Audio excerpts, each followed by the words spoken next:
Tsokaci ne game da wani kamfani wanda aka kira da QI campany ko kuma mu ce Guest International Company. To, da yawa dai mutane suna jin wannan kamfanin ko kuma ana kawo musu tallan wannan kamfanin wanda ake kira da QI Group of Company. To, kamar ya ne wannan ficen kamfanin? Kamfanin nan dai za mu iya ce yana da features da yawa, amma wasu kuma sukan ce scam ne. Mu a iya review ɗin da muka yi kuma muka tabbatar, mun tabbatar da wannan kamfanin da ake yaudarar mutane da shi QI kamfanin ba kamfani ba ne mai kyau ko kuma mu ce scam ce. Amma wasu kuma sun ce wannan kamfanin tabbatacciyar kamfani ne kuma kamfani ne mai zaman kanta. Sai dai wasu kuma sun ce wannan kamfanin wanda ake kira da QI kamfani manyan cikinta ne suke wa amfani da shi don su ci wa burinsu don su cuta wasu.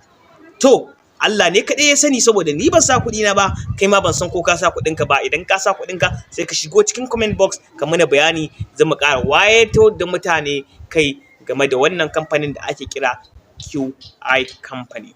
Yawanci mutane sun kawo ƙorafe-ƙorafe game da sukan samu saƙonni daga abokansu ko kuma daga Facebook ko kuma daga Twitter ko kuma daga Instagram kamar ana musu wannan tallan manhaja wanda ake kira da QI Group of Company.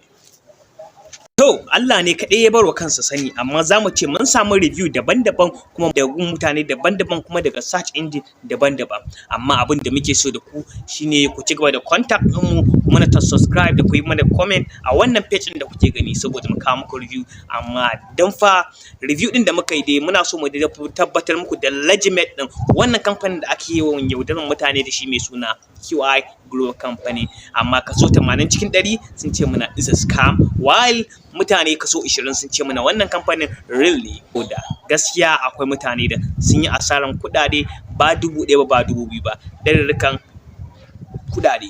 Legit ne za mu kawo muku, in ba legit ba ne za mu kawo muku, kuma za mu kawo muku ta way ɗin da suke cutar mutane. Shikenan, sai anjima. Mun gode.